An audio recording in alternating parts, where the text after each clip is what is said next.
یہ کیسی خوفناک صبح تھی۔ میری بیٹی کی پہلی چیخ سماعتوں سے ٹکرائی تو میرا پورا وجود لرز سا گیا۔ یہ سہم اتنا شدید تھا کہ میرے منہ سے بے اختیار کوئی بےمانی شکستہ سی آواز نکل گئی۔ بیٹی کی اگلی پکار میں میری امی کا نام تھا۔ امی کا نام سنتے ہی میں میکانکی انداز میں بستر سے سیدھا زمین پر اٹھ کھڑا ہوا۔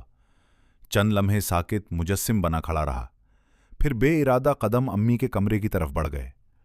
اس کا سفید چہرہ دیکھتے ہی پوری دنیا مجھے کفن آلود محسوس ہوئی۔ اس کی کھلی آنکھوں میں نے کئی جہانوں کی ویرانی یک ٹک سمیٹی ہوئی دیکھ لی۔ میں نے آہستہ سے اسے پکارا، جیسے آواز اونچی ہوئی تو وہ بکھر جائے گی۔ پھر اپنا ہاتھ اس کی گردن پر رکھا، تبھی ایک کاٹدار سرد سی لہر میرے تمام اعصاب میں گھل مل گئی۔ اپنی نرم ہتھیلی کے لمس سے میں نے امی کی پلکیں ڈھا دیں، اور اسی لمحے تنہائی کی ایسی وحشت نے مجھے آ لیا کہ سانس نرخرے میں اٹک گئی۔ یوں لگا جیسے اس بھری ہوئی کائنات میں ہی یک تنہا آدمی ہوں۔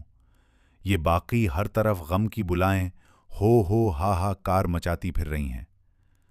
قدم لڑکھڑائے، آنکھوں کے آگے دھن چھا گئی، اور میں چکراتا ہوا چھت پر آ بیٹھا۔ ماں سے جدائی کا لمحہ کس قدر اذیتناک ہوتا ہے، یہ احساس میں نے اس سے پہلے کتابوں میں پڑھا تھا، مگر آج یہ خود وجود پر اترا تو وہ کتابوں کے تمام بھاری لفظ بھی چھوٹے، بے وزن اور ناتمام لگنے لگے ہیں۔ معلوم ہوا کہ دکھ کی اصل قامت بیان و الفاظ سے کہیں بڑی ہوتی ہے۔ اب رات کا یہ آخری پہر رخصت ہو رہا ہے۔ ماں لحد کی تاریکیوں میں گم ہو چکی ہے، اور مجھے دنیا کی اندھی تنہائیوں نے گھیر رکھا ہے۔ خوف ایک دبیز چادر کی طرح مجھ پر تنی ہوئی ہے۔ سینے میں ایسی تنگی ہے جیسے دنیا سمیٹ سمیٹ کر میرے وجود کے گرد دائرہ بناتی جا رہی ہو۔ ماں کے لیے شاید لحد کشادہ ہو گئی ہو، مگر میرے لیے یہ بظاہر وسیع دنیا ایک سمیٹی ہوئی آسیب زدہ کوٹھری بن چکی ہے۔ یہ کتنا کڑوا غم ہے۔